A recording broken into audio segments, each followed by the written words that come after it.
From the very dawn of human consciousness, there's been a quiet, almost instinctive fascination with forces unseen, whispers of power that seem to drift along the edges of perception. Long before the written word, before cities and empires, our ancestors lived in a world where the natural and supernatural were inseparable, where the flicker of firelight in a dark cave might reveal spirits lingering just beyond sight, or the rustle of leaves in the wind might carry the voices of the unknown. In these earliest moments of human history, magic was not an art or a study in the modern sense. It was a way of understanding the mysteries of existence, a bridge between the tangible and the ineffable. Every shadowed corner of the world seemed to hold a secret, and every ritual, however simple, was an act of communion with forces beyond human comprehension. Archaeological discoveries whisper to us of these long-lost interactions. Cave paintings, etched with ochre and charcoal, do more than depict hunts or gatherings. They suggest an awareness of invisible energies, a symbolic language meant to capture the unseen. These markings, repeated carefully over centuries, hint at practices of shamanic guidance, ceremonies conducted under the moon's pale light, and chants intended to connect human hearts to the rhythm of the cosmos. Each trace left behind is a fragment of knowledge, a fragment of a worldview that saw the universe as alive, responsive, and imbued with power that could be invoked or interpreted. In these silent halls of prehistory, there is a profound contrast between the simplicity of survival and the complexity of spiritual exploration, a duality that would echo through every age that followed. In these early societies, the concept of forbidden knowledge began to take root not as a rigid law, but as a subtle understanding. Some things were too potent, too dangerous, to be spoken aloud to the uninitiated. What the elders or shamans knew, they guarded with care, passing fragments only to those deemed ready to comprehend. It is here, in this careful stewardship, that the tension between illumination and danger emerges, a tension that would shape centuries of human fascination with magic. The act of learning was never just intellectual. It was experiential, requiring observation, intuition, and a reverence for forces that could easily overwhelm the unprepared.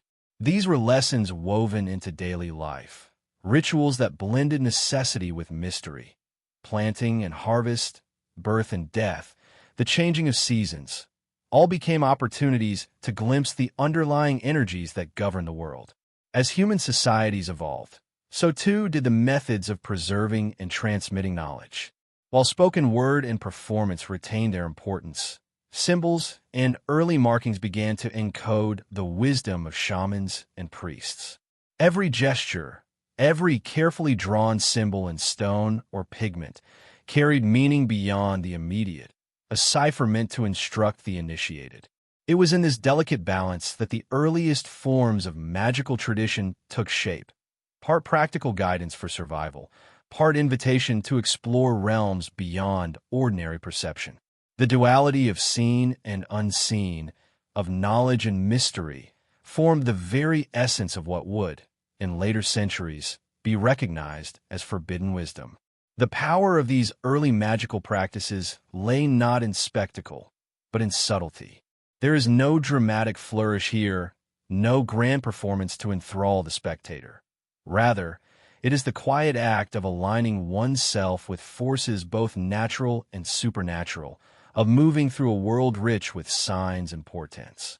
One imagines the soft glow of firelight on stone walls, the rhythmic tapping of tools or feet, the low murmur of voices reciting chants whose meanings were layered in secret. In this space, time itself seems to stretch, allowing the observer to sense a continuity between past and present, between the seen and the hidden. It is a moment suspended, where the ordinary and extraordinary meet, and where the seeds of human fascination with forbidden knowledge are first sown. Even today, in the ruins of ancient settlements and the fragments of prehistoric art, there lingers a palpable sense of awe. We feel, perhaps unconsciously, the presence of minds that sought to understand more than mere survival, that reached toward a comprehension of forces invisible yet undeniable. In the stillness of these relics, there's an invitation to wonder, to reflect, and to imagine a world where knowledge was both sacred and dangerous, where every whisper could hold the key to power or peril. This delicate tension, this interplay of light and shadow, known and unknown, sets the stage for the deeper explorations that lie ahead, preparing the mind for a journey into the forbidden corridors of ancient magic, where every revelation carries the weight of centuries and every mystery is wrapped in a veil of quiet reverence. As the earliest humans began to experiment with the written word, the abstract and the mystical found a new vessel. Symbols carved into clay tablets, inked onto papyrus, or etched in a stone did more than record events. They encoded power. In Sumer, one of the world's first civilizations, the cuneiform script became a conduit for both administration and arcane knowledge. Lists of offerings, astronomical observations, and incantations appeared side by side, demonstrating that the mundane and the mystical were inseparable in early thought. The act of writing, carefully executed with reeds, styluses, or sharp tools, was itself almost ritualistic, a delicate gesture that could summon insight or convey authority. In these codices, one senses an unspoken warning. That knowledge, once captured in symbols, carries both illumination and potential peril. The Egyptians, too, embraced the written word as a vessel for magic. Hieroglyphs, beautiful and intricate, were never merely decorative. Each figure, each bird, snake, or eye symbol held a dual purpose: to communicate and to enact. Funerary texts, such as the pyramid texts and later the Book of the Dead, were carefully inscribed to guide the deceased through the shadowed corridors of the afterlife. Here, writing and magic are inseparable. To read or interpret these texts is to participate in the very rituals they describe. Priests and scribes dedicated years of study to mastering these symbols, knowing that a misstep could distort meaning or even invite danger. In this careful preservation of knowledge, one can already see the emergence of what would become the tradition of secrecy surrounding forbidden knowledge. It is remarkable to consider that these early codices were not created for mass consumption. Unlike modern books, meant to be read widely, these texts were highly selective, intended only for those deemed worthy or capable of understanding. Guardians of these writings acted as custodians, deciding who might access the knowledge and under what circumstances. The selection was deliberate, reflecting both reverence for the wisdom contained within and a cautious respect for its potential consequences. In Sumerian and Egyptian societies alike, knowledge was power, and power carried responsibility. This duality, enlightenment coupled with danger, is a recurring motif that echoes through every civilization that engaged with the mystical arts. Yet, the allure of written magic extended far beyond the walls of temples and libraries. Mesopotamian incantations, for instance, were used to protect homes, heal the sick, and even influence the weather. Small clay tablets, etched with careful symbols, acted as charms against disease or misfortune. Each tablet was both practical and symbolic, bridging the visible and invisible worlds. Similarly, in Egypt, amulets inscribed with sacred texts were worn or placed in tombs, serving as talismans and conduits for spiritual guidance. Here, writing becomes more than mere communication. It is a medium through which humans attempt to interact with forces beyond the ordinary.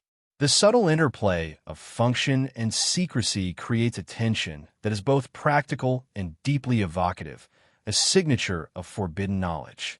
The process of learning to read and interpret these texts was itself transformative. Initiates spent years memorizing symbols, understanding their relationships, and practicing the rituals associated with each sequence. The act of comprehension required more than intellect. It demanded intuition, patience, and a sense of reverence for the forces being engaged. There is a quiet poetry in this practice, a slow unfolding of understanding that mirrors the rhythm of life itself. Every symbol, every carefully drawn line, becomes a gateway, and the initiate's mind must attune itself to subtleties that lie beyond ordinary perception. Through this disciplined engagement, knowledge begins to feel alive, responsive, almost sentient. Across cultures, similar patterns emerge. The Greco-Roman world produced magical papyri, texts that combined practical instructions, prayers, and spells. These documents, often fragmentary, reveal a sophisticated understanding of the human desire to influence fate and the cosmos. The texts were designed for those who could decipher them, often containing coded references and symbolic language. Here again, we witness the duality of accessibility and secrecy. Knowledge exists, yet it is veiled, inviting curiosity while demanding respect. This pattern repeats in China, where Taoist manuscripts combine philosophical insight with practical techniques, instructing readers on meditation, herbal remedies, and spiritual protection. Across continents, written knowledge of magic was never neutral. It was always layered, symbolic, and purposeful. In contemplating these early codices, one cannot ignore the subtle contrast between permanence and fragility. Clay tablets harden and endure for millennia, while papyrus decays and ink fades. Yet, even in decay, the remnants of these writings speak across time, allowing modern observers to glimpse the structure of ancient thought and the care with which knowledge was preserved. There is a tension here between what survives and what is lost, between the clarity of some messages and the opacity of others, echoing the larger theme of forbidden knowledge. It is both present and hidden, accessible yet elusive. This tension invites reflection, a quiet curiosity that encourages the viewer to imagine the worlds these texts once animated. Ultimately, the earliest codices represent more than historical artifacts. They embody humanity's earliest attempts to structure the ineffable, to capture and convey forces that were invisible, potent, and dangerous. They illustrate a careful balance between revelation and concealment, between practical utility and mystical depth. Each tablet, each hieroglyph, each fragmentary manuscript is a testament to a long-standing human impulse, to seek understanding while respecting the boundaries of power. And in this delicate interplay, one can sense the origins of the enduring fascination with forbidden knowledge, a fascination that will continue to unfold as the narrative moves through hidden chambers, secret initiates, and the transformative rituals of civilizations long past.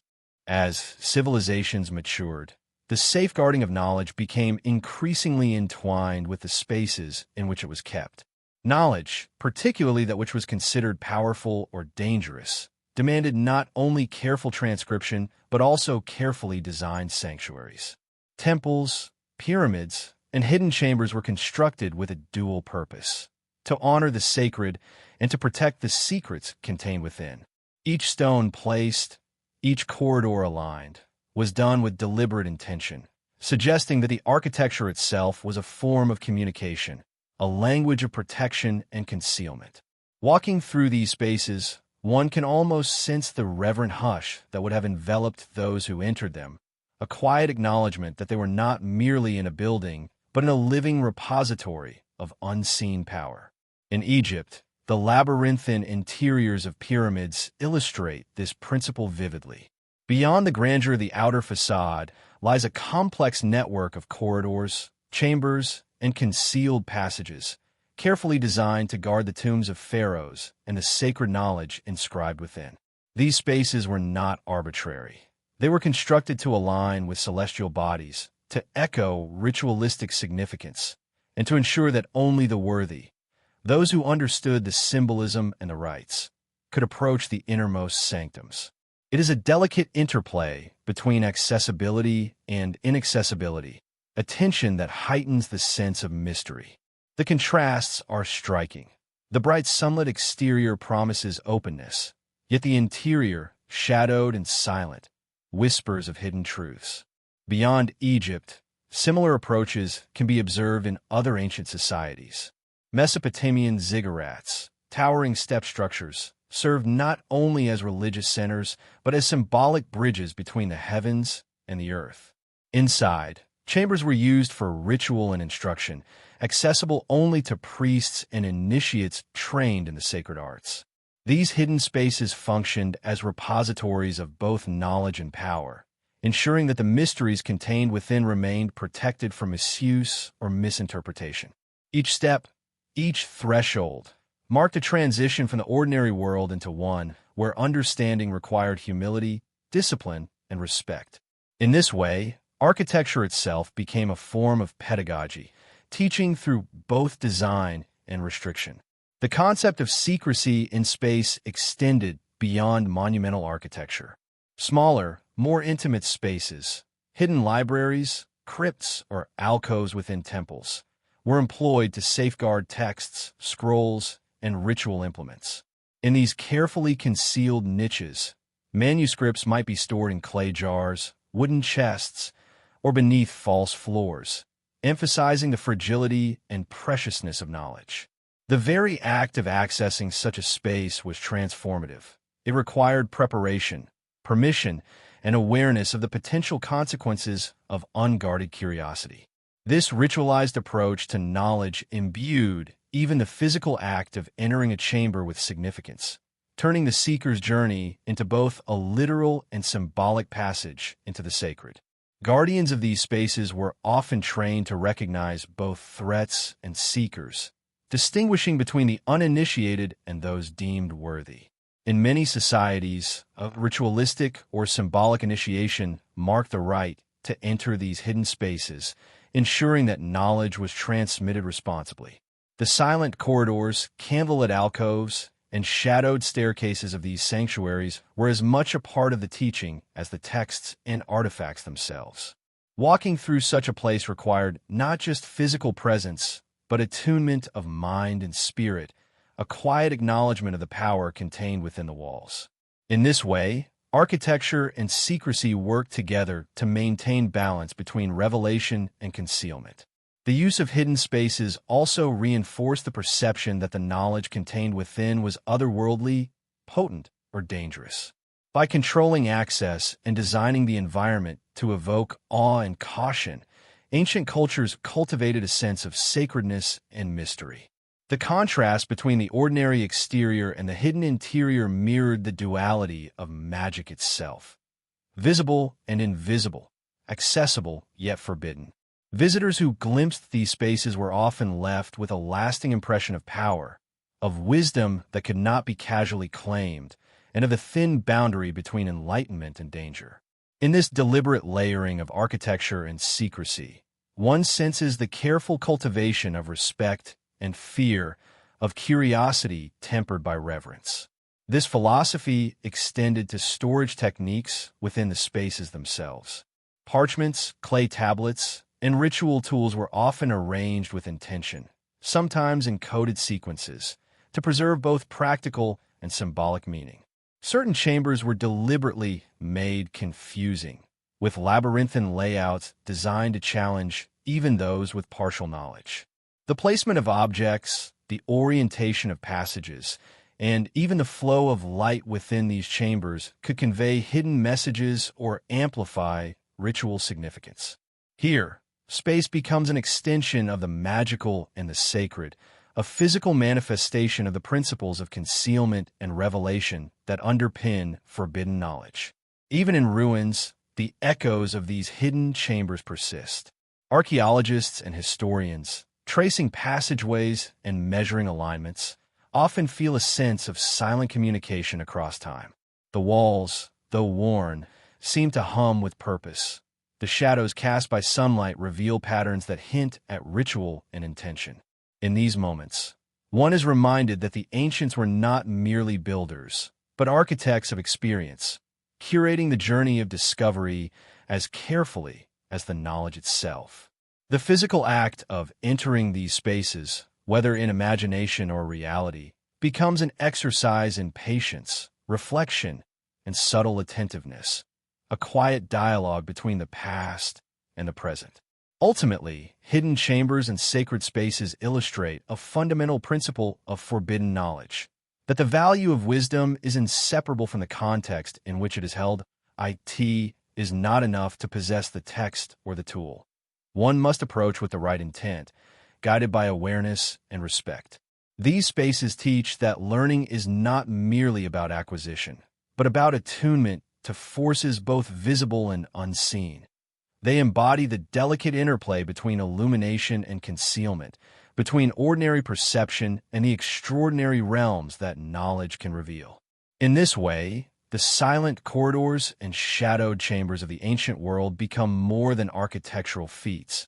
They become living extensions of the mystical traditions they housed, inviting both awe and contemplation. Through these quiet sanctuaries, we begin to understand how civilization structured not only their cities and temples, but their very relationship to knowledge itself. The architecture teaches as much as the texts, the hidden as much as the revealed. The interplay of light and shadow, access and restriction, mundane and mystical, shapes the way knowledge is perceived, respected, and transmitted. It is within these spaces that the human longing to grasp the unseen, to commune with forces beyond comprehension, is most palpable. And as we prepare to meet the initiates and guardians who navigated these sacred corridors, the stage is set for a journey into the human. Custodians of secrets, those who devoted their lives to the careful stewardship of the forbidden and the profound. Within the shadowed corridors of hidden chambers and sacred spaces, there existed another layer of guardianship, one that extended beyond architecture into the very lives of those who dedicated themselves to the preservation of forbidden knowledge. These were the initiates, the scribes, the priests, shamans, and later alchemists who understood that wisdom, particularly the kind that bridged the ordinary and the extraordinary, demanded discipline, secrecy, and reverence. To be an initiate was not merely to learn a craft or memorize a text. It was to undergo a transformation, to attune one's mind and spirit to forces that were often invisible but profoundly real. In every ritual, every chant, every careful inscription, there was an acknowledgement that knowledge could enlighten or destroy, and that the responsibility of wielding it was immense. Initiates were trained in a variety of disciplines, often combining observation of the natural world with spiritual practice.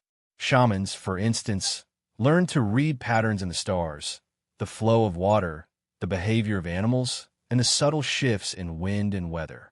They were observers of the unseen, interpreters of signs that ordinary people might dismiss as coincidence. Similarly, Egyptian priests mastered the intricate hieroglyphic texts, ceremonial rituals, and the precise arrangement of sacred spaces, understanding that a misplaced word or gesture could alter the intended outcome. Across civilizations, the training of these guardians was rigorous, immersive, and often lifelong, designed to cultivate patience, insight, and a heightened awareness of the interconnection between humanity and the forces they sought to engage. The role of the guardian extended beyond personal mastery. It was fundamentally about stewardship. Knowledge, particularly of a magical or forbidden nature, was rarely meant for widespread dissemination. There was an unspoken understanding that some truths were too potent, too destabilizing to be casually shared. Initiates were entrusted not only with the preservation of texts, rituals, and symbols, but also with the ethical responsibility to discern who might be ready to receive them.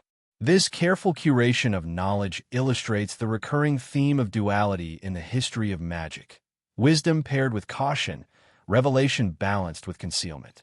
In this context, secrecy was not merely protective. It was a form of reverence, a recognition that some mysteries must remain veiled until the seeker was prepared to comprehend them fully. Ritual itself became a language, a method of instruction beyond words. Initiates often engaged in repetitive, meditative practices, learning to synchronize their movements, chants, or gestures with rhythms perceived only in heightened states of awareness. In some cultures, this involved long periods of solitude, fasting, or immersion in natural surroundings, where the practitioner could attune to the subtle energies believed to flow through the earth, the sky, and the human body. The process cultivated not only skill, but a deeper understanding of the inherent dangers and responsibilities of knowledge. In this quiet, measured approach, one senses the profound contrast between the ordinary and the extraordinary. Everyday life was imbued with ritual, and ritual, in turn, became a bridge to unseen worlds. The secrecy surrounding initiates and their practices contributed to a sense of awe and fear in broader society. Those outside the inner circle often viewed these figures with a mixture of reverence and suspicion, understanding intuitively that their knowledge carried both benefit and risk. Stories circulated of shamans who could heal with a word or curse with a gesture, of priests whose rituals ensured the favor of gods or the downfall of enemies.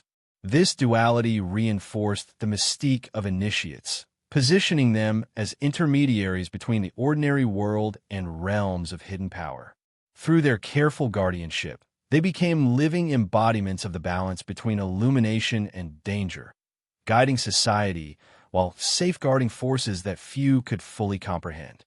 Education of initiates was often highly codified, yet flexible enough to accommodate intuition and insight. Apprentices learned by observation, memorization, and hands-on practice, slowly internalizing not just the procedures but the underlying principles. Texts, symbols, and artifacts were tools for learning, but mastery demanded more than mechanical repetition. It required sensitivity to subtleties, an ability to perceive connections invisible to the casual observer. In this way, knowledge became alive within the initiate, an active, responsive force rather than a static collection of facts. The process itself was transformative, shaping not only the mind but the character, aligning the seeker with the rhythm of hidden forces and preparing them to act with wisdom, restraint, and discernment. Across cultures, similar patterns emerge, despite differences in geography, belief, or ritual. In Mesopotamia, the scribes who copied magical texts were initiated into their meanings, understanding the sacred geometry and numeric symbolism woven into the cuneiform. Magic, once confined to hidden chambers and guarded by initiates, began to leave subtle yet profound marks on the corridors of power. From the dawn of organized societies, rulers understood that authority was not merely a matter of force or lineage, but also of perception, ritual, and the unseen currents that seemed to influence the world. Pharaohs of Egypt, for instance, were more than political leaders. They were divine intermediaries, their legitimacy entwined with sacred knowledge and ceremonial magic. Temples and tombs were carefully orchestrated to reflect celestial alignments, ensuring that their reigns resonated with cosmic order. In such societies, the boundaries between governance and the mystical were blurred, each reinforcing the other, each enhancing the aura of power through subtle acts that ordinary citizens could sense but rarely comprehend. The influence of magic on rulers was not purely ceremonial. In many cases, advisors skilled in occult knowledge wielded quiet but decisive power. Ancient kings often consulted oracles, astrologers, and ritual specialists, seeking guidance on matters of war, diplomacy, and domestic policy. These advisors interpreted signs in the stars, the flight of birds, or the patterns in the smoke of sacred fires, providing counsel that carried both spiritual and political weight. Here, the contrast between the visible authority of the throne and the invisible forces guiding decisions becomes apparent. Power, while overt, was often underpinned by hidden wisdom. The rulers who recognized this interplay could shape events far beyond the reach of ordinary perception, blending strategy with subtle manipulation of unseen currents. Consider the pharaoh's reliance on ritual as a means of consolidating control. Daily ceremonies, offerings to deities, and complex processions were not mere displays for the populace. They were acts of magical alignment designed to maintain harmony between the human and divine realms.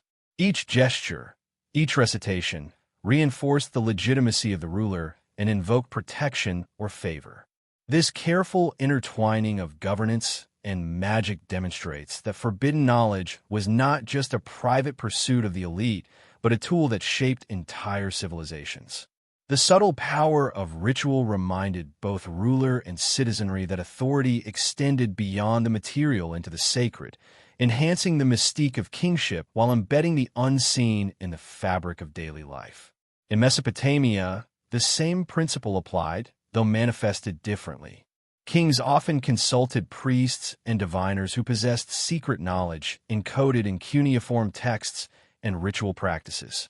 The reading of omens, the casting of lots, and the interpretation of celestial patterns provided guidance that could alter the course of empires.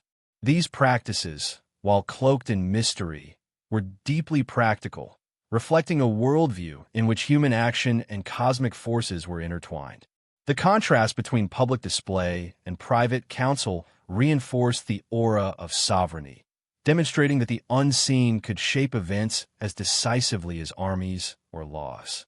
In this way, magic became an invisible hand guiding rulers, shaping decisions in ways that were both subtle and profound. In Europe, the medieval period saw a similar interplay between rulers and magical knowledge. Monarchs employed alchemists, astrologers, and court magicians, whose counsel could influence political strategy or personal security. Knowledge of herbs, celestial alignments, and occult principles provided tools for both protection and manipulation. The presence of these advisors was a quiet acknowledgement that authority relied not only on visible force, but also on understanding forces that lay beyond ordinary perception. In each case, the ruler's power was magnified by their access to knowledge carefully guarded, studied, and applied in ways that often went unnoticed by the general populace. This delicate interplay underscores a recurring theme. Forbidden knowledge was rarely about spectacle. It was a quiet, pervasive influence shaping the foundations of power. The psychological impact of magic on subjects was equally significant. By surrounding themselves with ritual, symbols, and displays of esoteric knowledge, rulers cultivated an aura of otherworldly authority. Subjects perceived their leaders not merely as human beings, but as conduits of divine or cosmic order. In this context, the mystical served as a stabilizing force, reinforcing obedience and reverence, while simultaneously deepening the mystery surrounding the ruler. Magic, therefore, was both practical and symbolic, shaping social structures as much as influencing individual decisions. The contrast between the mundane duties of leadership and the hidden rituals guiding those duties created a layered reality, in which visible authority and invisible wisdom were inseparably intertwined. Yet the influence of magic on rulers was not without risk.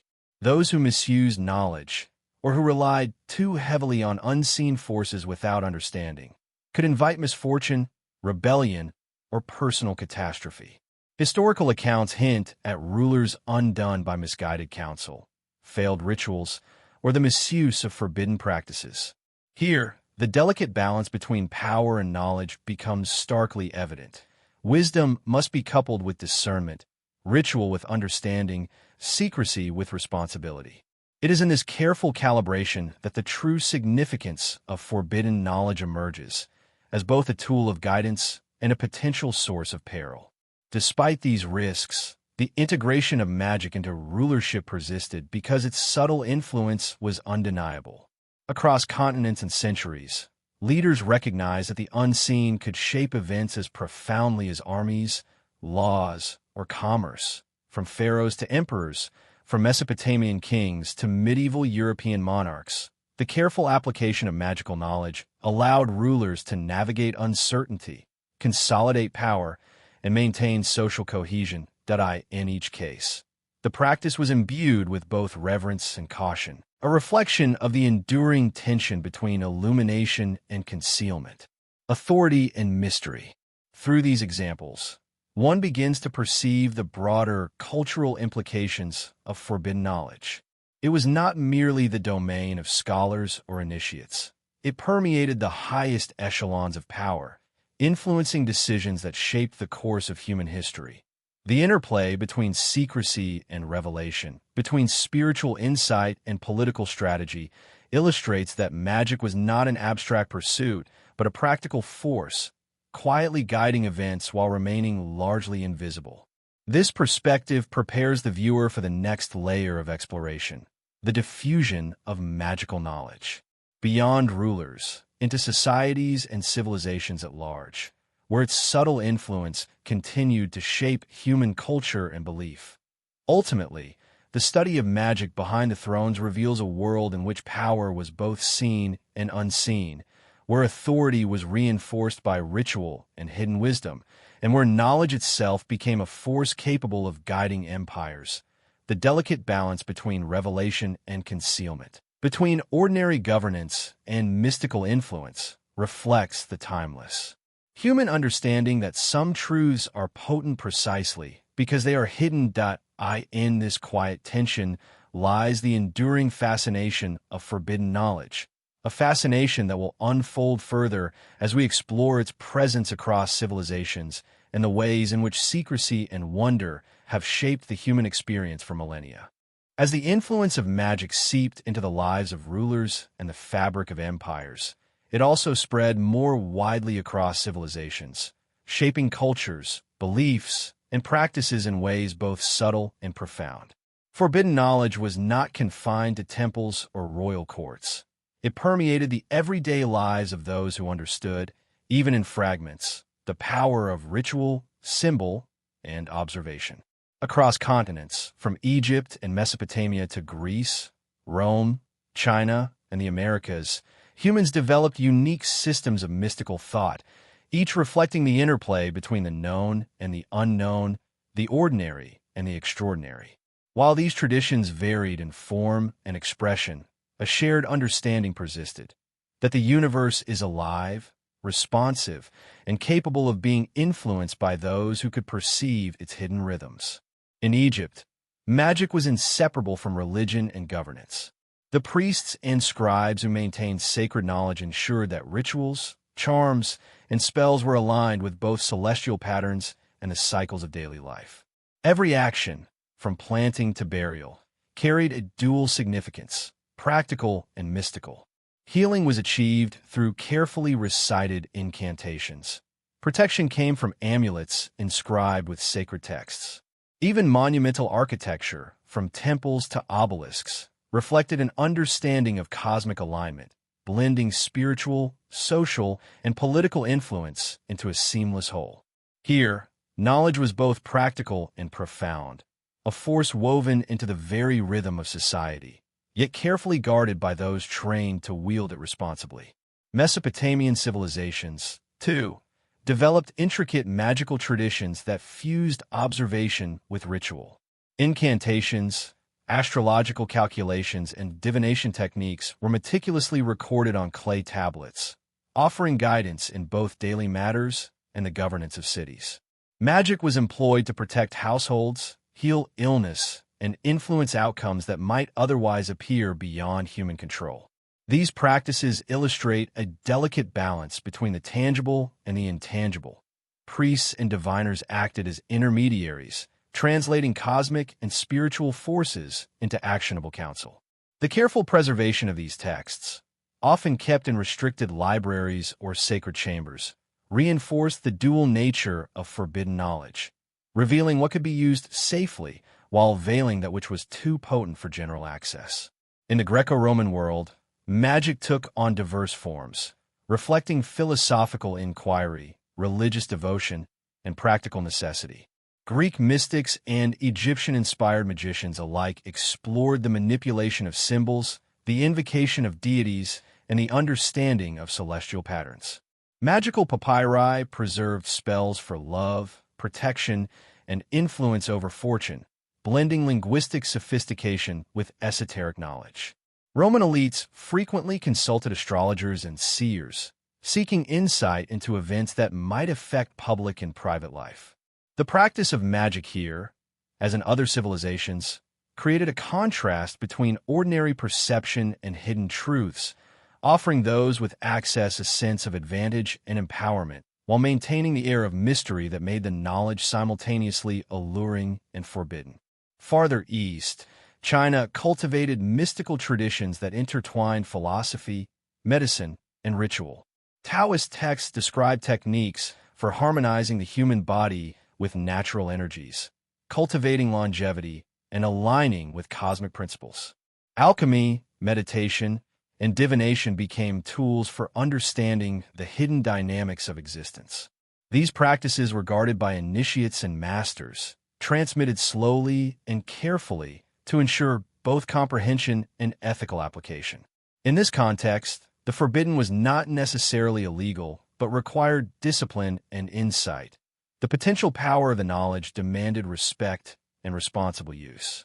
The emphasis on alignment, balance, and subtle observation echoes the same themes observed in other civilizations. That magic, when guided by wisdom, can bridge human experience with forces beyond ordinary perception. Indigenous civilizations across the Americas also maintain profound and highly structured mystical traditions. Shamans, medicine people, and spiritual leaders engaged in practices that connected communities to the natural and spiritual worlds. Rituals, storytelling, and symbolic artifacts conveyed knowledge that was both protective and transformative. Even in societies without written language, memory and oral transmission ensured the careful stewardship of sacred knowledge. Ceremonial spaces, often designed to align with celestial events, amplified the power and significance of ritual acts. The integration of magic into daily life, community governance, and spiritual practice demonstrates a universal human recognition. That knowledge, when aligned with unseen forces, can influence both the visible world and the hidden currents that shape existence. Despite differences in geography, culture, and time, common threads emerge across these civilizations. Knowledge was structured, preserved, and transmitted through disciplined practice. Access was controlled, and initiation into deeper understanding was gradual, reflecting both the power and the potential danger of forbidden wisdom. Ritual, symbol, and observation formed the foundation of learning, ensuring that knowledge was internalized, experienced, and respected. This continuity highlights a universal human impulse to seek understanding of the invisible, to exert influence over forces beyond ordinary perception, and to maintain a careful balance between revelation and concealment. The contrast between secrecy and dissemination is particularly striking. While some knowledge was reserved for rulers, priests, or initiates, other practices permeated everyday life, creating layers of accessibility. Protective charms, seasonal rituals, and communal ceremonies allowed broader society to participate in mystical traditions without fully understanding or misusing their underlying principles. In this way, magic became both democratic and exclusive, present everywhere, yet fully comprehensible to few. This duality mirrors the very nature of forbidden knowledge, simultaneously inviting curiosity and demanding caution, nurturing wonder while maintaining boundaries. The preservation of magical knowledge also reflects a sophisticated understanding of human psychology. By controlling who could access certain texts or rituals, civilizations encouraged discipline, reverence, and ethical behavior. The act of initiation itself was transformative, teaching patience, observation, and attunement to forces both seen and unseen. Through these systems, knowledge became a living process, evolving with each generation of practitioners while maintaining continuity with the past. The delicate interplay between transmission and concealment ensured that wisdom remained potent, relevant, and respected across centuries. Even today, fragments of these ancient traditions continue to resonate. Archaeological discoveries, historical texts, and surviving ritual practices provide glimpses into the rich tapestry of magical knowledge cultivated across civilizations. The universality of themes, ritual, observation, initiation, and reverence suggests that despite differences in culture or time, humans have consistently sought to understand and influence the hidden forces shaping their world. By examining these patterns, we gain insight not only into ancient practices, but into the enduring human fascination with what lies beyond ordinary perception. Ultimately, the exploration of forbidden arts across civilizations reveals a tapestry of human ingenuity, reverence, and caution. Knowledge, while powerful, was always tempered with responsibility. Societies recognized the need to protect, preserve, and transmit wisdom in ways that balanced curiosity with caution. The contrast between the known and the unknown, the ordinary and the extraordinary, and the accessible and the concealed create a compelling narrative of continuity and wonder. As we move forward, this foundation prepares us to explore the forces that actively suppressed magical knowledge, shaping the ways civilizations preserved, hidden, or destroyed the secrets that once guided rulers, shamans, and communities alike. Even as magical knowledge flourished across civilizations, it was never entirely free from scrutiny, fear, or suppression. Societies recognized the power embedded in these practices, and with power came both awe and anxiety. What could heal, protect, or illuminate could also deceive, manipulate, or destroy. The very potency that made forbidden knowledge so alluring also made it a target for control. Religious authorities, political leaders, and societal institutions often sought to regulate, restrict, or even erase access to such knowledge, fearing that in the wrong hands it might disrupt the natural and social order. This tension between preservation and suppression is a recurring theme in the history of magic, a delicate dance between wonder and caution, freedom and control. In Europe, for example, the rise of organized religious institutions during the medieval period brought both patronage and censorship. Monasteries preserved ancient texts, copying manuscripts with meticulous care, while simultaneously enforcing strict boundaries on what could be read or practiced by the laity. Certain practices, once commonplace or tolerated, became labeled as heretical, and those who persisted faced social ostracism, punishment, or worse. The transition illustrates a profound contrast. Knowledge, sacred and revered in one era, became forbidden or dangerous in another.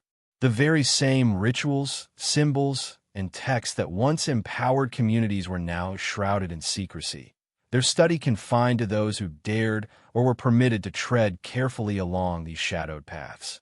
Suppression of magical knowledge was not limited to Europe. Across the Islamic world, scholars grappled with similar tensions.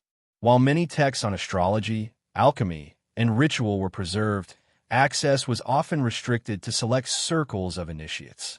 Commentaries and translations served to encode meaning, sometimes deliberately obscuring deeper truths from general readers. Even in societies that valued intellectual inquiry, the line between accepted science and forbidden knowledge was fluid, and the consequences of crossing it could be severe. Here, the tension between illumination and concealment again becomes apparent. Knowledge could inspire, guide, and empower, but its misuse or misunderstanding could invite censure or calamity. In Asia, the same delicate balance existed. Taoist masters, Buddhist monks, and other spiritual practitioners often maintained extensive traditions of meditation, alchemy, and ritual, while simultaneously restricting access to advanced practices. These limitations were not always imposed externally, but sometimes arose from internal recognition that certain knowledge was too potent, too transformative to be shared indiscriminately. In this way, suppression was both protective and ethical, aimed at ensuring that forbidden knowledge would be approached with caution, respect, and preparation. Across regions and eras, the same principle emerges. Power, when poorly understood, carries inherent risk. Suppression also served to protect social hierarchies. Rulers, fearing the potential challenge that widely disseminated magical knowledge could pose, often sought to restrict it. The democratization of power, even spiritual power, could destabilize established structures. By controlling access to knowledge, societies could maintain both authority and order. The contrast here is striking. Forbidden knowledge was not merely about esoteric understanding. It was also a tool that could reinforce or challenge social and political norms. Those who guarded it became not only custodians of wisdom, but gatekeepers of influence. Yet suppression was never complete. Hidden texts, secret societies, and clandestine practices ensured the survival of forbidden knowledge. In Europe, underground alchemical texts circulated among small circles of practitioners, often written in coded language or symbolic imagery. In the Middle East and Asia, manuscripts and rituals were preserved in private collections, sometimes passed orally to trusted disciples. Across cultures, the act of hiding knowledge became a ritual in itself, a means of preservation, protection, and ethical stewardship.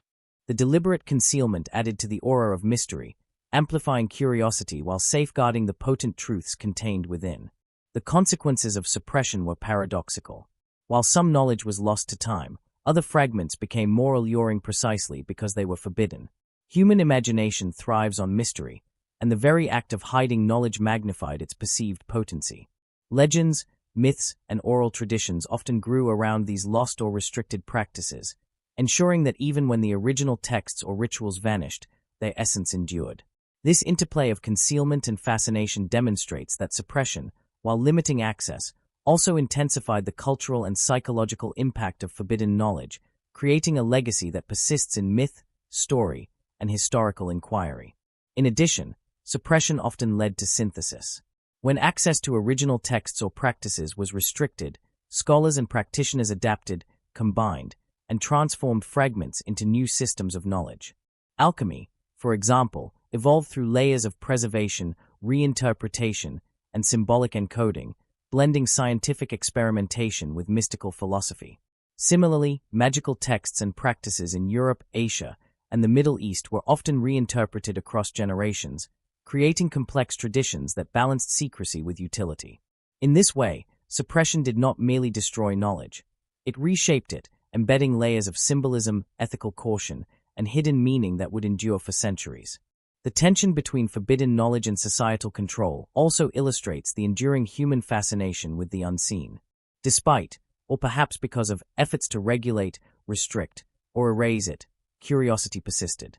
Stories of lost texts, powerful spells, and secret rituals circulated in whispered accounts, fueling imagination and inspiring seekers to pursue understanding against the odds. This dynamic highlights a fundamental paradox. Knowledge becomes most compelling when it is limited, most alive when it is obscured. The dance between suppression and pursuit is central to the history of forbidden knowledge, ensuring its survival in memory, legend, and practice even when authorities sought to erase it. Ultimately, the suppression of magical knowledge is a story of tension, resilience, and adaptation. It reveals the delicate balance between curiosity and caution, revelation and concealment, empowerment and danger. Across continents and centuries, human societies have grappled with the dual nature of forbidden knowledge, a source of guidance and wonder, yet also a potential threat if mishandled. By studying the ways in which knowledge was hidden, restricted, or reinterpreted, we gain insight not only into historical practices but also into the enduring human desire to comprehend and influence the unseen. The shadows cast by suppression remind us that forbidden knowledge is never simply absent. It is always present, veiled, and waiting for those prepared to perceive it with respect and discernment. As we move forward in this exploration, the focus shifts to the ways in which these preserved and transformed practices influenced culture, art, and personal experience. From hidden chambers and royal courts to clandestine societies and oral traditions, the legacy of suppressed magical knowledge continues to shape human understanding, imagination, and wonder. The delicate interplay between concealment and revelation ensures that forbidden knowledge remains not only a historical phenomenon, but also a timeless reflection of humanity's quest to engage with the mysteries that lie beyond ordinary perception. Beyond the courts, temples, and hidden chambers where knowledge was guarded and sometimes suppressed, forbidden magic found its way into the very fabric of society. Its influence was subtle, woven into culture, art, and daily practice, often imperceptible to the casual observer, yet deeply ingrained in collective consciousness. Rituals surrounding birth, marriage, harvest, or death frequently contain traces of magical practice, blending practicality with the unseen. Charms, amulets, and symbolic gestures provided protection and guidance, while songs, dances, and storytelling became vessels for mystical wisdom. In these acts, society at large engaged with the sacred and the mysterious, whether knowingly or unconsciously, allowing magic to shape human experience without overt acknowledgement. Folk traditions provide a compelling lens through which to understand this phenomenon. Across Europe, Asia, Africa, and the Americas, communities developed local customs infused with symbolic meaning and magical intent. For instance, the careful placement of herbs in homes, the recitation of protective prayers, or the use of talismans were often subtle acts designed to harness unseen forces. These practices reveal a delicate interplay between the ordinary and the extraordinary. Daily life was simultaneously practical and mystical, pragmatic and enchanted. Even when authorities sought to suppress magical knowledge, its presence persisted in folk culture, embedded in traditions passed orally from one generation to the next. Art and symbolism also served as repositories of magical knowledge. Visual representations, from intricate carvings to elaborate frescoes, often encoded meanings that transcended the immediate narrative. Egyptian wall paintings, Mesopotamian reliefs, and medieval European tapestries frequently included symbols intended to convey protection, invoke deities, or guide spiritual journeys. In Asia, mandalas, talismans, and ritual diagrams encoded layers of cosmological understanding, guiding practitioners in meditation or ceremony. These artistic forms illustrate a central theme of forbidden knowledge, that insight could be transmitted through indirect means, offering guidance and power without revealing the entirety of the system. The interplay of concealment and revelation heightened the sense of mystery, inviting contemplation and respect. Storytelling, too, became a vessel for forbidden knowledge. Myths, legends, and folktales preserved insights into the workings of nature, human psychology, and the unseen world. Stories of spirits, supernatural guardians, and enchanted objects served multiple purposes. They entertained, instructed, and subtly conveyed the principles underlying mystical practices. In many cultures, stories were deliberately layered, offering simple narratives for the uninitiated while embedding deeper truths for those attuned to symbolic meaning. This duality reinforced the broader pattern observed throughout history. Knowledge could be present and powerful even when hidden, accessible to some while remaining veiled from others. Communal rituals amplified the societal impact of forbidden knowledge. Festivals, seasonal ceremonies, and public rites often contained elements of magical practice, even if their purpose was framed in terms of religion or social cohesion. In these events, ordinary participants engaged with forces beyond comprehension, sometimes unconsciously, yet the structure and intention of the rituals ensured that the experience was transformative. The subtle influence of magic in these communal contexts reinforced social bonds, transmitted ethical and cosmological principles, and cultivated a shared sense of wonder and respect for the unseen. In this way, forbidden knowledge shaped not only individuals, but the collective psyche of communities across time and place. The integration of magical knowledge into daily life also reflects a sophisticated understanding of human perception. Symbols, gestures, and rituals acted as mnemonic devices, helping individuals internalize patterns and principles that could influence behavior and decision-making. Protective charms, for instance, were not mere superstition. They provided reassurance, focus, and a sense of agency in uncertain circumstances. Similarly, rituals aligned with the cycles of nature helped communities anticipate environmental changes and coordinate social activities. In each instance, the practical and the mystical were inseparable, illustrating that forbidden knowledge often functioned as a bridge between human understanding and the deeper currents of the world.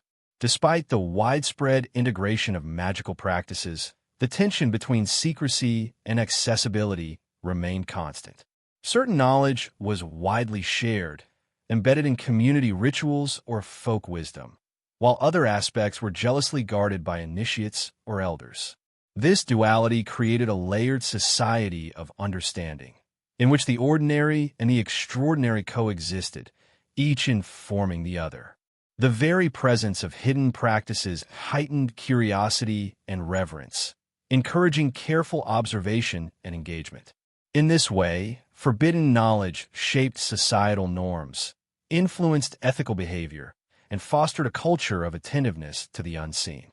The persistence of magical knowledge in art, ritual, and storytelling also highlights its role in shaping collective imagination.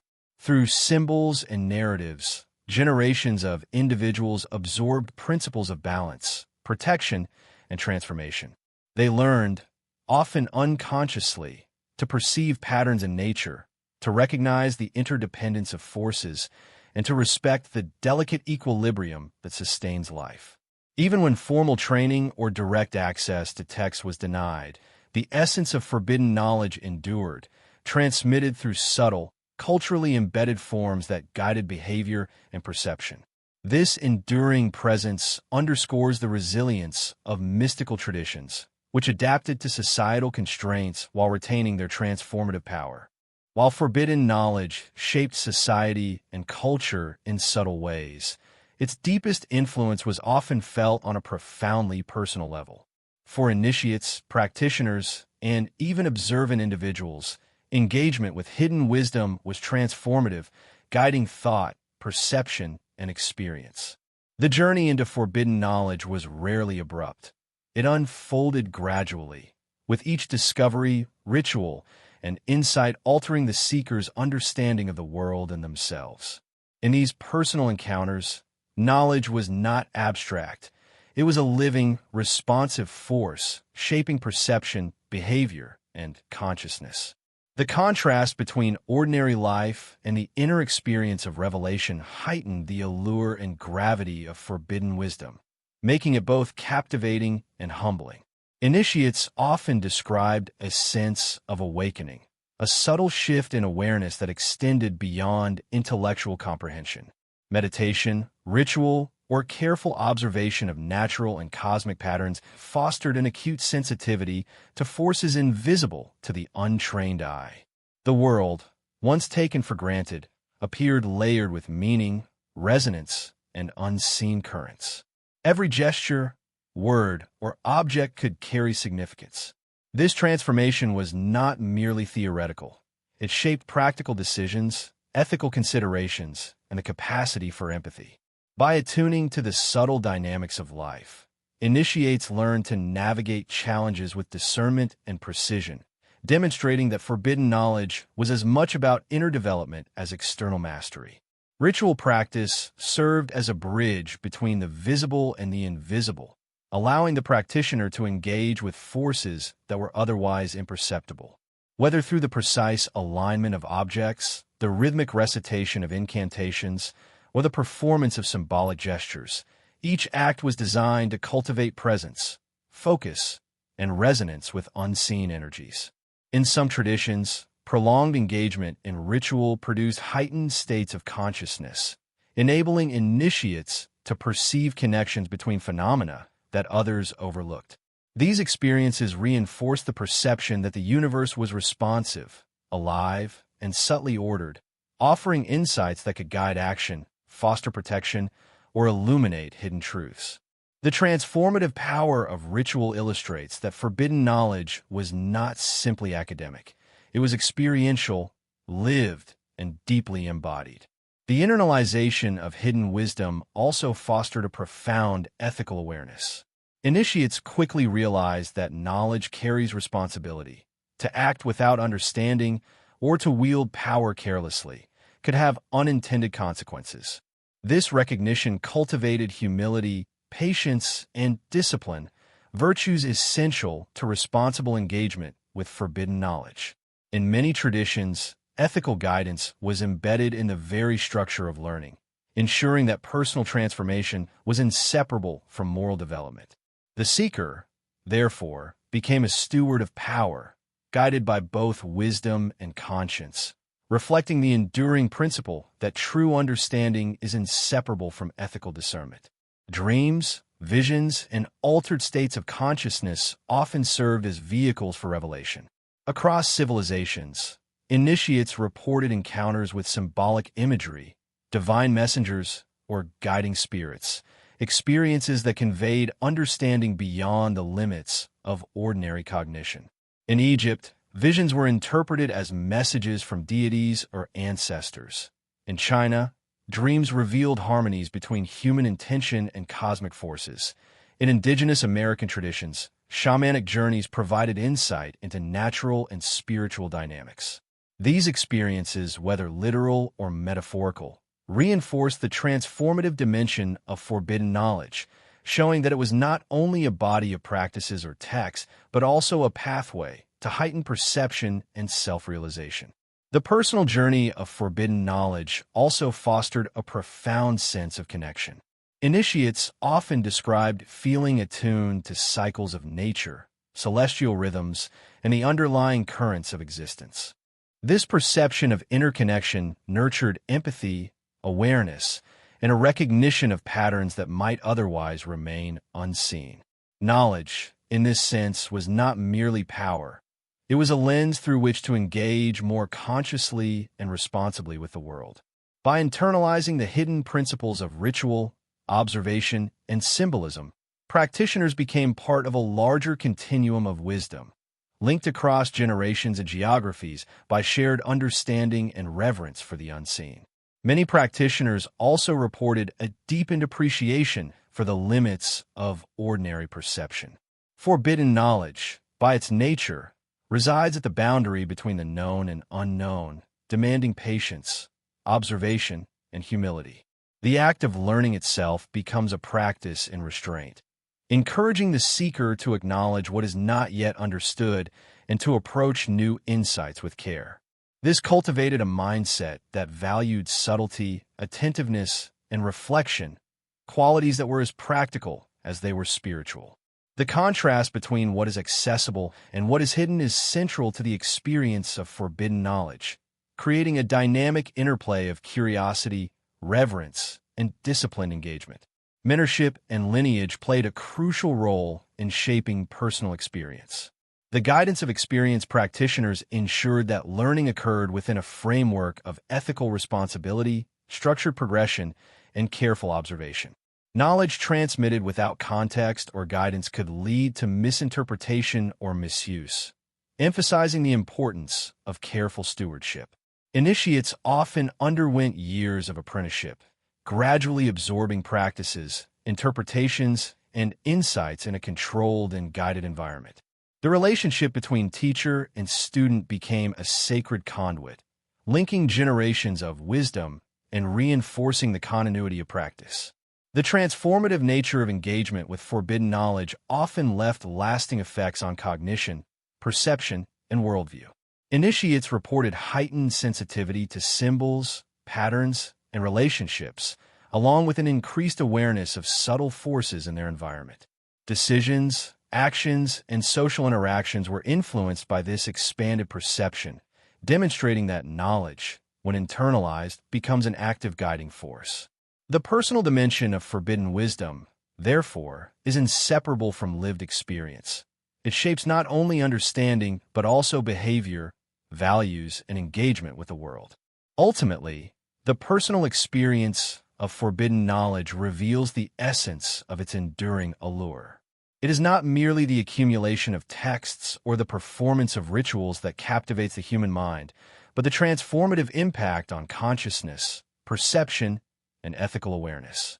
Through careful initiation, disciplined practice, and ethical engagement, individuals accessed insights that resonated across time and culture, linking them to a broader continuum of wisdom. The journey inward, guided by hidden forces and subtle instruction, remains a timeless testament to the power, responsibility, and wonder inherent in forbidden knowledge. In this section, the stage is set for exploring how these personal and transformative experiences influenced broader historical events, societal decisions, and cultural evolution. By understanding the intimate impact of forbidden knowledge on individual consciousness, we begin to see the interconnected web of influence that extends from hidden chambers and initiates to rulers, societies, and the very course of human history. The delicate balance between revelation and concealment, personal insight and communal consequence, illuminates why forbidden knowledge continues to fascinate, inspire, and guide those attuned to its subtle rhythms. The personal transformations experienced by initiates and practitioners inevitably rippled outward, shaping historical events, societal structures, and cultural evolution. Forbidden knowledge, carefully cultivated and ethically wielded, often guided decisions at the highest levels, influencing the trajectory of civilizations. Kings, emperors, and tribal leaders consulted those versed in hidden wisdom, relying on their insight to navigate uncertainty, conflict, and opportunity. In many cases, these subtle interventions, advice drawn from observation, ritual, and symbolic interpretation, altered the course of history, though the influence remained largely invisible to the broader populace. The contrast between public perception and the hidden forces at play highlights the pervasive yet understated power of forbidden knowledge throughout human civilization. Consider, for example, the impact of astrological and ritual guidance on military campaigns. In Mesopotamia, oracles and priests interpreted omens, advising rulers on favorable dates for battles or strategic decisions. Similar practices were observed in China, where emperors sought alignment with celestial forces to ensure harmony and success in warfare and governance. Even when armies, laws, and resources were decisive, the guidance of those attuned to hidden knowledge provided additional context, reassurance, and perceived advantage. These interventions illustrate that forbidden knowledge was not abstract speculation. It had tangible consequences that shaped outcomes, influencing events on scales both large and small. The interplay between forbidden knowledge and political power extended beyond strategy into the realm of governance and diplomacy. Rulers often employed advisors who could navigate both human behavior and unseen forces, blending wisdom, intuition, and ritual. This knowledge helped anticipate potential conflicts, guide negotiations, and foster social cohesion. In Egypt, priests ensured that rulers' actions were aligned with cosmic order, reinforcing legitimacy and maintaining stability. In Europe, astrologers and alchemists influenced the decisions of monarchs, shaping policies that affected entire populations. Across civilizations, forbidden knowledge functioned as a subtle mechanism of influence, guiding leaders in ways that were often invisible but profoundly consequential. Cultural developments were similarly affected. The arts, architecture, and literature frequently reflect principles derived from magical traditions. Temples, pyramids, and sacred monuments were designed with celestial alignment and symbolic meaning in mind, embedding forbidden knowledge into physical spaces.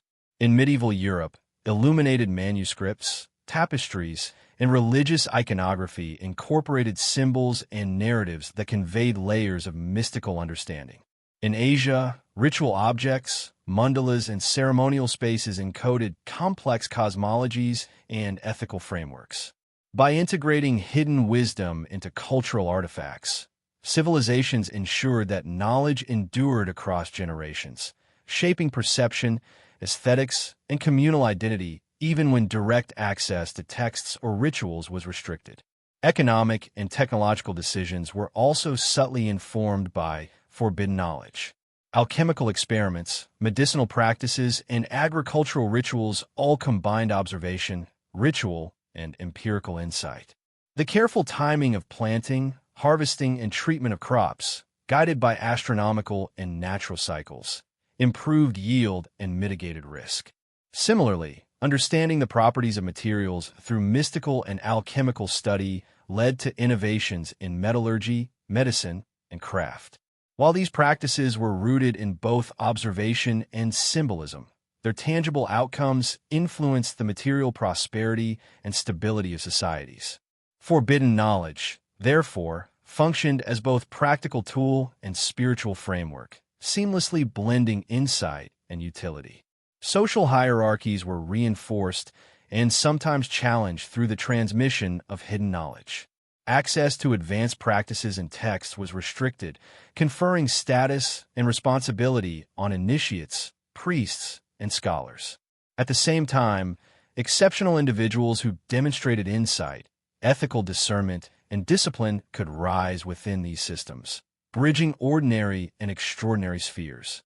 This selective distribution of knowledge shaped social dynamics, promoting ethical responsibility and cultural continuity while maintaining structures that balance power, secrecy, and oversight. The careful calibration of access ensured that forbidden knowledge contributed to societal stability rather than chaos, illustrating the duality of its influence. Religious and spiritual movements were likewise intertwined with forbidden knowledge, often guiding the evolution of belief systems. Rituals, myths, and esoteric teachings transmitted principles of ethical conduct, cosmology, and human responsibility. In this way, hidden knowledge reinforced spiritual frameworks, providing both guidance and a sense of transcendence. Communities internalized these practices, blending mystical insight with communal identity, ethics, and governance. The result was a multidimensional influence. Forbidden knowledge shaped not only the inner lives of practitioners, but also the moral and spiritual contours of entire societies, leaving an imprint that continues to resonate in contemporary cultural memory. The consequences of forbidden knowledge were not always predictable or benign. Misinterpretation, misuse, or over-reliance on hidden wisdom could lead to misjudgment, calamity, or social unrest. Historical records hint at rulers misled by advisors, communities disrupted by failed rituals, or practitioners punished for overstepping ethical boundaries. These episodes underscore the delicate balance inherent in forbidden knowledge. Power, insight, and responsibility are inseparable, and wisdom carries both potential benefit and risk. The interplay of revelation and consequence is a recurring theme in human history, reminding us that forbidden knowledge is simultaneously illuminating and demanding, offering insight while requiring discernment. The tangible remnants of forbidden knowledge, symbols, artifacts, and tools, offer a unique window into the practices, ethics, and transformative potential of ancient wisdom. Unlike texts or oral instruction, these physical objects carry an immediate presence, connecting the practitioner to unseen forces and embedding knowledge in material form. From amulets and talismans to ritual implements and sacred diagrams, each artifact serves as both a conduit and a record of the hidden principles it embodies. They remind us that magic, though invisible in its effects, often relies on concrete, deliberate engagement with the physical world, bridging the gap between human perception and cosmic or spiritual order. In ancient Egypt, artifacts were meticulously crafted to encode power and protection. Amulets, scarabs, and engraved jewelry were not merely decorative. They were imbued with symbolic meaning, designed to channel divine protection and influence earthly events. Temples housed ceremonial objects, wands, scepters, and ritual vessels, each aligned with cosmic cycles and infused with intent. The precision of their construction and placement reflects a deep understanding of the interplay between material form and unseen influence. These artifacts were practical tools, spiritual guides, and repositories of knowledge, allowing practitioners to engage with hidden forces while preserving the integrity of tradition. Mesopotamian cultures produced similarly complex ritual instruments and symbolic objects. Inscribed clay tablets, often containing incantations, astrological charts, or magical formulas, acted as both guides and repositories for esoteric knowledge. Figurines, amulets, and ceremonial tools carried protective or transformative significance, designed to influence both individual and societal outcomes. The meticulous crafting and careful preservation of these items underscore the value placed on material engagement with hidden forces. In each case, the artifact embodies a duality, a tangible object that conveys intangible wisdom, a bridge between human action and cosmic principle. Symbols, too, served as essential instruments of forbidden knowledge. Sacred geometry, sigils, and coded writing systems encoded principles of alignment, protection, and transformation. The arrangement of shapes, lines, and inscriptions was deliberate, often reflecting cosmological understanding or moral instruction. In some traditions, the symbol itself becomes a living agent. When drawn, recited, or meditated upon, it activates subtle forces and enhances the practitioner's attunement to hidden patterns. Across cultures, symbols preserved layers of meaning, allowing knowledge to endure even when direct access to texts or ritual instruction was restricted. The physical act of creating, observing, or interacting with these symbols becomes a ritual in itself, an embodied engagement with the mysteries they represent. Tools used in ritual and practice were equally significant. Wands, staffs, cups, and ceremonial knives, crafted with precision and symbolic intent, were not mere props but active instruments of transformation. They guided the practitioner's focus, directed energy, and anchored intention within the physical world. The use of these implements demonstrates a sophisticated understanding of the interaction between mind, body, and unseen forces. By manipulating tangible objects with conscious intent, initiates could shape both perception and outcome, blending material engagement with spiritual insight.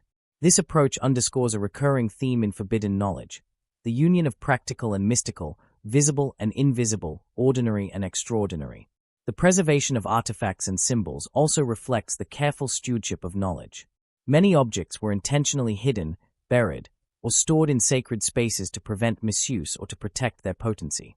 Tombs, temple chambers, and private collections served as repositories for items too powerful to be casually handled.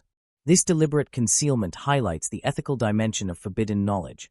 Physical objects, like ideas, carry consequences, and their handling requires responsibility, reverence, and discernment. The artifacts themselves thus become moral as well as functional tools, teaching caution and reinforcing the connection between wisdom and ethical conduct. Artifacts also functioned as teaching instruments. Apprentices and initiates learned to interpret symbols, handle ritual tools, and engage with amulets through guided experience. The physicality of these objects facilitated embodied understanding, ensuring that knowledge was internalized rather than abstract. The tactile interaction, holding a wand, tracing a sigil, or arranging objects according to precise patterns, helped the practitioner develop focus, discipline, and attunement to subtle forces. In this sense, artifacts and symbols are not static. They actively participate in the transmission of knowledge, shaping consciousness as much as guiding action. In addition to their practical and symbolic roles, artifacts often encoded historical and cultural memory. Objects carried lineage, tradition, and cosmological insight across generations. The design, material, and inscriptions reveal information about the values, priorities, and understanding of the civilizations that produced them. A talisman, for instance, may encapsulate principles of protection, ethical guidance, and cosmological alignment simultaneously, preserving layers of meaning that inform both practice and scholarship. In this way, physical objects act as living vessels of forbidden knowledge, bridging past and present, practitioner and observer, ordinary experience and hidden wisdom. The aesthetic dimension of artifacts further reinforces their power. The beauty, symmetry, and craftsmanship of talismans, ceremonial objects, and sacred symbols were integral to their function. A carefully rendered amulet or engraved sigil engages perception and attention, amplifying focus and intent. The artistic quality of these objects is not mere decoration. It facilitates resonance with hidden forces, enhancing the effectiveness of ritual and the depth of understanding. Through this fusion of art and functionality, forbidden knowledge manifests not only in practice but in sensory and aesthetic experience, inviting reflection, meditation, and alignment with the unseen. Even seemingly mundane objects could serve as conduits for hidden knowledge when imbued with intent. Natural elements such as stones, herbs, metals, and water were transformed through ritual, symbolism, and careful handling. These materials acted as carriers of energy, connecting the practitioner with broader patterns in nature and cosmos. The principle is consistent across civilizations. The ordinary, when observed, arranged, and imbued with understanding, becomes extraordinary. In this way, forbidden knowledge demonstrates its universality, showing that insight can be embedded in both extraordinary and commonplace forms, awaiting recognition and deliberate engagement. The continuity of symbolic and material transmission also ensured resilience against suppression. Even when texts were destroyed or rituals forbidden, artifacts and symbols often survived, quietly preserving knowledge in encoded or practical form. Hidden amulets, cryptic diagrams, and carefully crafted tools became touchstones for rediscovery, allowing seekers across generations to reconnect with traditions that might otherwise have been lost. The material dimension of forbidden knowledge thus serves as both safeguard and bridge, enabling continuity in the face of social, political, or religious disruption. Ultimately, the study of artifacts, symbols, and tools reveals the depth, sophistication, and enduring power of forbidden knowledge. These tangible remnants remind us that knowledge is not merely conceptual, it is lived, felt, and experienced through deliberate engagement with the physical world. They embody principles of protection, transformation, and ethical responsibility, guiding practitioners while preserving cultural memory. Through careful crafting, ethical use, and symbolic resonance, these objects bridge time, space, and consciousness, offering insight into the methods, intentions, and transformative potential of hidden wisdom. As we move into the next section, attention shifts from tangible objects to the written and oral transmission of forbidden knowledge, the texts, scrolls, and secret teachings that encode centuries of insight, guiding both initiates and scholars in their pursuit of understanding. By examining how knowledge was recorded, concealed, and transmitted, we gain further appreciation for the deliberate care, ethical consideration, and transformative intention that define the enduring legacy of forbidden wisdom. While artifacts, symbols, and tools served as tangible conduits for forbidden knowledge, the written and oral transmission of wisdom ensured its continuity across generations and geographies. Texts, scrolls, and manuscripts preserved intricate systems of ritual, cosmology, and ethical guidance, while oral traditions conveyed subtle insights, nuanced practices, and interpretive frameworks. Together, these methods of transmission created a dual system: the physical and the conceptual, the tangible and the mnemonic, each reinforcing the other. Through this interplay, forbidden knowledge endured, adapting to shifting social, political, and cultural contexts while retaining its transformative essence.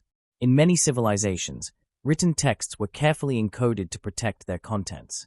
Alchemical treatises, mystical papyri, and magical codices frequently employed symbolic language, layered metaphors, and complex diagrams to convey meaning to those attuned to their structure. This deliberate complexity ensured that knowledge would not be misused or misunderstood, allowing initiates to access the wisdom gradually, under guidance. In Egypt, sacred texts were often written on papyrus, carefully preserved in temples or royal libraries, and accompanied by oral instruction. Similarly, medieval European grimoires and Islamic esoteric manuscripts encoded rituals, astrological charts, and incantations in a way that required initiation, interpretation, and ethical comprehension. The written word became both a repository and a safeguard, preserving knowledge while regulating its access. Oral transmission played an equally vital role. In cultures without widespread literacy, or in situations where secrecy was paramount, knowledge was conveyed through stories, chants, songs, and guided instruction. Shamans, priests, and elders acted as living repositories, passing wisdom to carefully chosen apprentices. This method ensured that knowledge was experienced as much as it was understood, creating embodied learning that combined memory, perception, and ethical consideration. The oral dimension also allowed for flexibility, adaptation, and contextualization, ensuring that forbidden knowledge remained relevant to the social, environmental, and spiritual needs of each generation. The interplay between written and oral transmission highlights the multifaceted nature of forbidden knowledge. Written texts provided structure, permanence, and complexity, while oral instruction allowed for interpretation, nuance, and personal guidance. Initiates often engaged with both, studying texts while receiving commentary, performing rituals under supervision, and reflecting on ethical principles through dialogue and observation. This duality reinforced comprehension and internalization, ensuring that knowledge was not simply copied or recited, but understood, embodied, and applied. The depth of engagement cultivated wisdom that transcended the superficial, linking practice with insight, perception, and moral responsibility. Across cultures, codification often served protective purposes.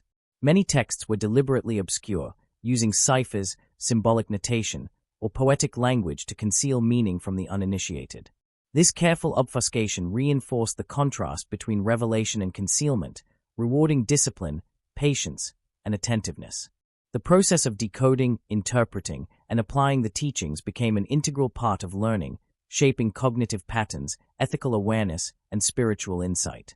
Knowledge, in this sense, was not simply transmitted, it was earned, gradually unlocking layers of meaning as the initiate matured in understanding and responsibility.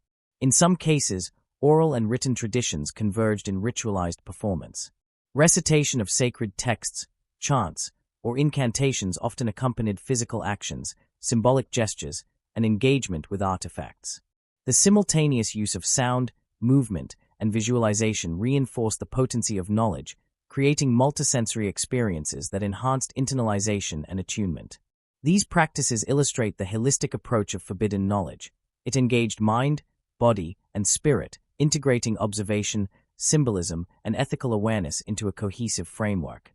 The fusion of oral and written instruction thus ensured that wisdom was both transmitted and experienced, maintaining its transformative potential across time. Secrecy, while central to preservation, also fostered innovation. Initiates were encouraged to interpret, adapt, and synthesize teachings, balancing respect for tradition with personal insight. In alchemical, mystical, and ritual systems, practitioners often developed unique approaches, using established frameworks as guides rather than prescriptions. This dynamic engagement created living traditions, evolving across generations while retaining continuity with foundational principles. The careful calibration between concealment and revelation maintained both potency and ethical oversight, allowing knowledge to flourish despite external pressures or societal restrictions. The ethics of transmission were deeply embedded in these systems. Even as forbidden knowledge was preserved through artifacts, texts, and oral transmission, mysteries persisted, enigmas that eluded complete understanding and defied full explanation. Across centuries, practitioners, scholars, and seekers encountered contradictions, gaps, and paradoxes that challenged conventional perception and intellectual certainty. The very nature of hidden wisdom demands that some aspects remain concealed, either as a protective measure, a reflection of ethical responsibility, or a recognition of human limitation. These enduring mysteries invite reflection, contemplation, and humility, reinforcing the delicate balance between curiosity and caution that defines engagement with forbidden knowledge. One enduring enigma lies in the origins of magical practices themselves. While scholars can trace rituals, symbols, and texts to specific civilizations or lineages, the ultimate source of insight often remains shrouded. Was wisdom discovered, revealed, or inspired by contact with unseen forces? The historical record provides fragments, yet the full picture eludes comprehension. Across cultures, from Egyptian, Mesopotamian, and Greco-Roman traditions to Chinese, Indian, and indigenous practices, the consistency of certain principles and motifs suggests shared knowledge or convergent understanding, yet the mechanisms of transmission and revelation remain mysterious. This unresolved question, the where and how of origin, underscores the perpetual allure of forbidden knowledge. The interpretation of texts and symbols also presents profound challenges. Manuscripts, sigils, and diagrams are often deliberately encoded, layered, and metaphorical, requiring both intellectual and experimental insight for full comprehension. A single symbol might convey multiple meanings, accessible only to those attuned to context, intention, and ethical guidance. Misinterpretation can lead to ineffective or even harmful outcomes, emphasizing the need for careful, deliberate engagement. Yet the ambiguity is intentional, reflecting a principle embedded across traditions. Knowledge is not simply to be read, it must be lived, observed, and internalized. The presence of mystery ensures that wisdom remains dynamic, transformative, and ethically guided. Certain historical events underscore the paradoxical nature of forbidden knowledge. Records hint at seemingly inexplicable outcomes, uncanny coincidences, and interventions attributed to hidden wisdom. In some cases, leaders' decisions influenced by mystical insight appear to have altered the course of battles, governance, or societal development. At the same time, the precise mechanisms, whether ritual, observation, or symbolic attunement, remain obscure. These gaps invite speculation and wonder, highlighting the contrast between known facts and unresolved possibilities. Forbidden knowledge thrives in this liminal space, where certainty meets ambiguity, and human curiosity is both challenged and inspired. The transformative experiences of practitioners also carry unresolved elements. Visions, altered states, and intuitive insights often defy rational explanation, leaving interpreters to grapple with the boundary between perception and reality. Initiates report encounters with symbolic imagery, guiding forces, or profound awareness, yet the precise nature of these experiences remains elusive. Are they internal psychological processes, reflections of universal patterns, or genuine interaction with unseen realities? The answer, if it exists, is layered, nuanced, and inaccessible to those not immersed in the practice. This tension, between lived experience and interpretive uncertainty, is central to the mystique of forbidden knowledge. Another enduring paradox involves the limits of accessibility. Knowledge that is fully revealed can lose potency. Understanding requires careful, staged engagement. The deliberate concealment of certain principles ensures that they are approached with preparation, ethical awareness, and respect. Yet this very protection creates gaps, enigmas, and mysteries that perpetuate fascination and speculation. The interplay of concealment and revelation, of excess and restriction, underscores a timeless dynamic. The The value of wisdom is inseparable from the responsibility, preparation, and discernment of the seeker. Mystery, in this sense, is both protective and generative, shaping perception, curiosity, and ethical engagement. Even the material remnants, artifacts, tools, and symbols carry unresolved questions. Some objects, discovered in ancient tombs, temples, or private collections, defy full understanding. Their construction, arrangement, or use remains speculative, interpreted through a combination of historical context, ethnographic analogy, and symbolic reasoning. Scholars and practitioners alike debate their purpose, efficacy, and meaning. These enigmas remind us that forbidden knowledge is not a static archive but a living field of inquiry, where questions persist, interpretations evolve, and the search for understanding is ongoing. The unknown is as vital as the known, sustaining wonder, reflection, and exploration. Geography and cultural diffusion also contribute to enduring mysteries. Similar practices, symbols, and texts appear across widely separated civilizations, raising questions about transmission, adaptation, and convergence. Did knowledge travel through trade, migration, or independent discovery? How did parallel insights emerge across different environments, belief systems, and historical contexts? The answers are often fragmentary, speculative, or contested, reinforcing the sense that forbidden knowledge exists at the boundary between certainty and conjecture. These unresolved patterns invite both scholarly analysis and imaginative contemplation, deepening engagement with the history, ethics, and implications of hidden wisdom. Ethical considerations themselves are entwined with unresolved questions. Initiates were often instructed to discern when, how, and for whom knowledge could be applied. But practical application frequently involves interpretation, judgment, and personal responsibility, introducing ambiguity. Forbidden knowledge, by its very nature, carries profound ethical and philosophical implications. The wisdom it imparts is rarely neutral. Its acquisition, interpretation, and application demand careful discernment, responsibility, and reflection.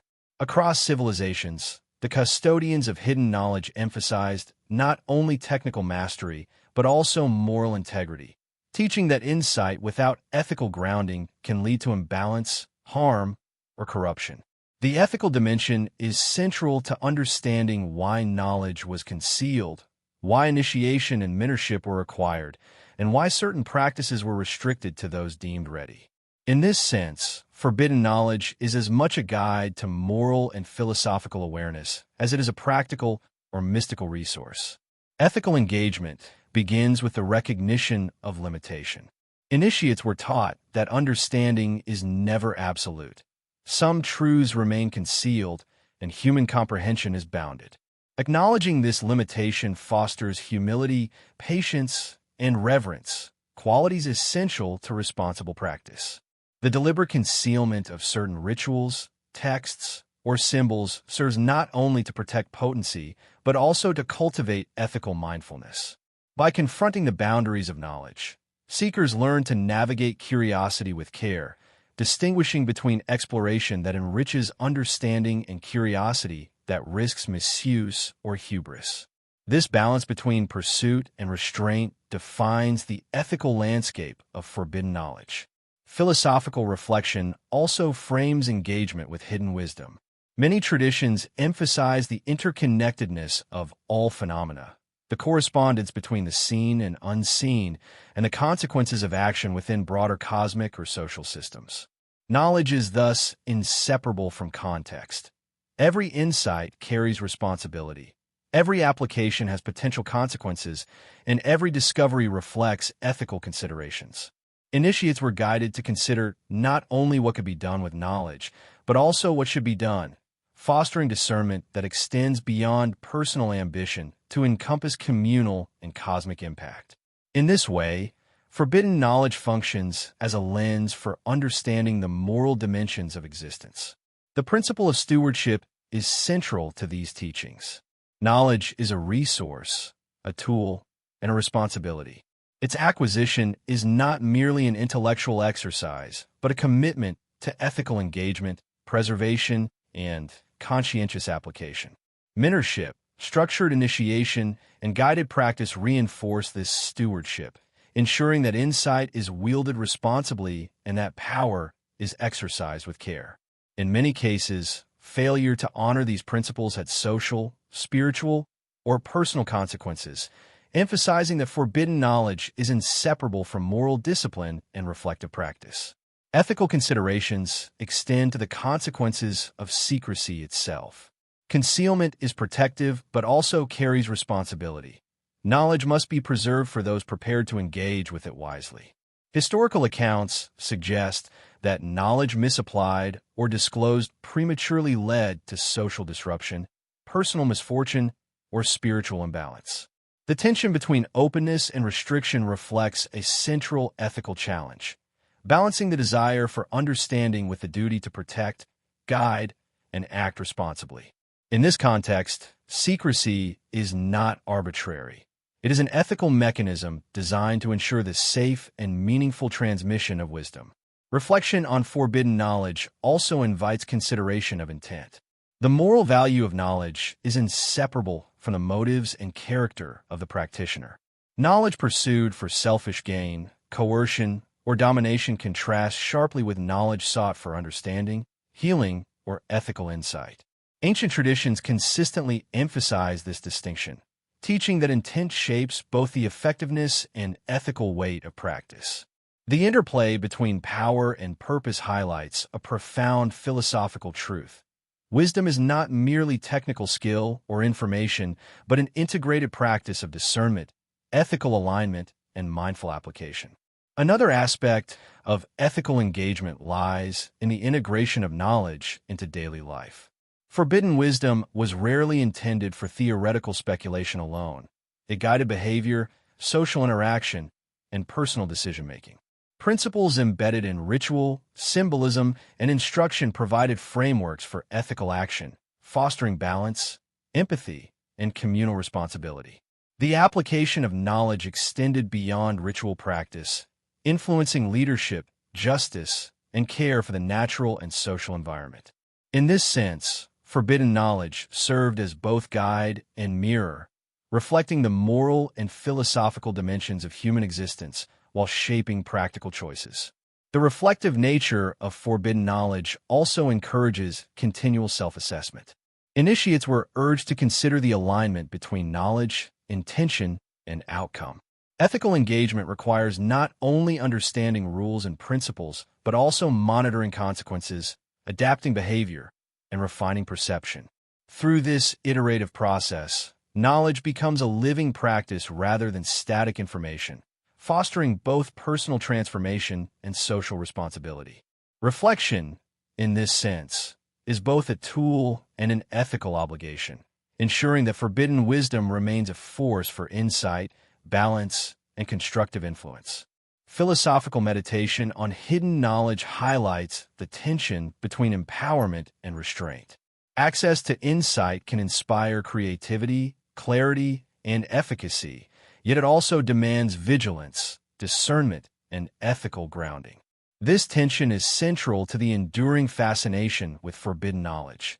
It offers profound capability while simultaneously imposing moral and philosophical challenges. By engaging with this dynamic, initiates cultivate virtues such as humility, patience, prudence, and empathy, demonstrating that the transformative power of wisdom is inseparable from ethical reflection. As our exploration of forbidden knowledge draws to a close, we are left with a sense of quiet reverence for the intricate tapestry of history, mystery, and human experience that it embodies. From the personal transformations of initiates to the influence on civilizations, from the material artifacts that endure across time to the written and oral traditions carefully preserved, hidden wisdom has shaped the contours of human understanding in subtle yet profound ways.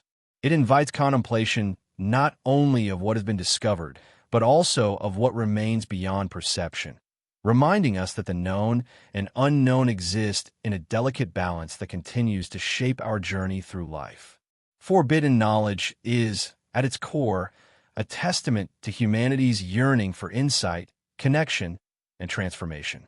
Across cultures and centuries, those attuned to hidden wisdom sought not merely to acquire information, but to align with the rhythms of existence, to perceive patterns beyond ordinary awareness, and to cultivate ethical discernment alongside practical skill. This pursuit reflects an enduring aspiration to bridge the tangible and intangible, the seen and unseen, the temporal and eternal. The lessons of forbidden knowledge are as much about patience, humility, and reverence as they are about mastery, insight, or capability. It is a journey that transforms the practitioner as much as it illuminates the world. The artifacts, symbols, and ritual tools explored earlier remind us that knowledge is not purely abstract. It is lived, experienced, and embodied. A talisman, a ceremonial object, or a carefully inscribed diagram serves as a conduit, connecting intention, perception, and unseen forces. These objects are physical manifestations of profound principles, linking human action to cosmic and ethical frameworks. In handling, observing, or interpreting them, the practitioner participates in a dialogue across time, engaging with generations of insight and ethical guidance. The material dimension of forbidden knowledge underscores the intimate relationship between perception, action, and responsibility, revealing wisdom as an integrated and multi-sensory experience. Written and oral transmission further amplify this continuity. Texts, scrolls, and manuscripts preserve complex systems of insight, while oral instruction conveys nuance, interpretation, and practical guidance.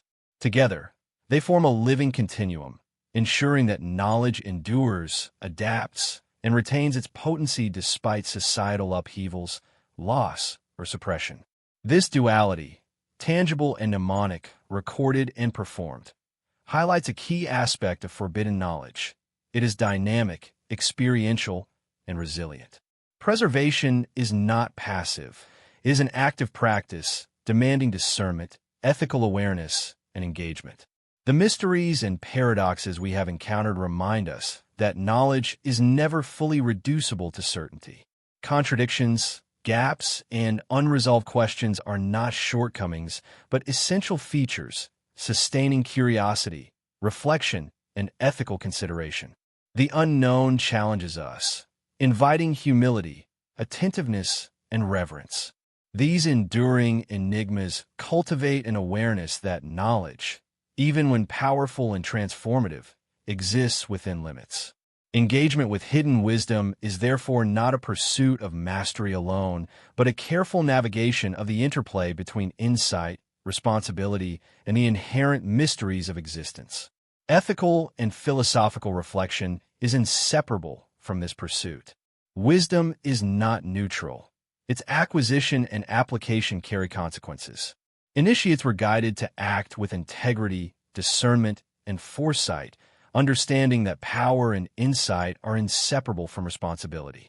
Ethical engagement ensured that knowledge was cultivated thoughtfully, used judiciously, and preserved across generations.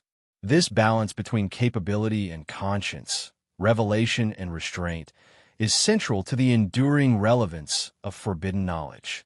It teaches that the measure of wisdom is not in what one can do, but in how one aligns action with principle, insight with care, and knowledge with ethical understanding. Across history, the personal, social, and cosmic dimensions of forbidden knowledge intertwine. Individuals experience transformation, communities benefit from guidance, and civilizations reflect the imprint of hidden wisdom through culture, governance, and ethical practice. The interplay of concealment and revelation, the material and the symbolic, the known and the unknown, demonstrates the multidimensional nature of forbidden knowledge. Its power lies not merely in secrecy, but in the integration of insight, responsibility, and reflection, a legacy that resonates as profoundly today as it did millennia ago. Ultimately, the journey through forbidden knowledge is both outward and inward. It invites us to observe history with attentive eyes, to engage with artifacts and texts with thoughtful reverence, and to reflect on the ethical dimensions of understanding and action. At the same time, it encourages personal transformation, inviting meditation, attunement, and ethical awareness. The path of hidden wisdom is not linear. It is a spiral of learning, reflection, and experience that continually deepens the relationship between self, society, and the cosmos. It is a reminder that knowledge is alive, relational, and inseparable from the manner in which it is pursued and applied. As we conclude, we are reminded that the allure of forbidden knowledge endures precisely because it balances illumination with mystery, insight with restraint, and empowerment with ethical responsibility.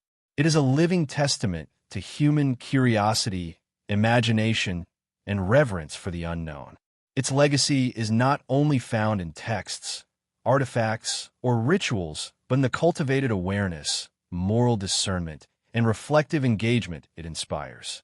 In embracing both the known and the unknown, the tangible and the intangible, we participate in a timeless continuum of inquiry, insight, and reverence that connects past, present, and future.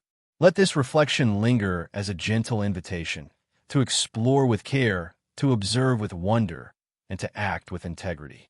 Forbidden knowledge is not merely a relic of the past, but a guiding principle for mindful engagement with life, consciousness, and the enduring mysteries of existence.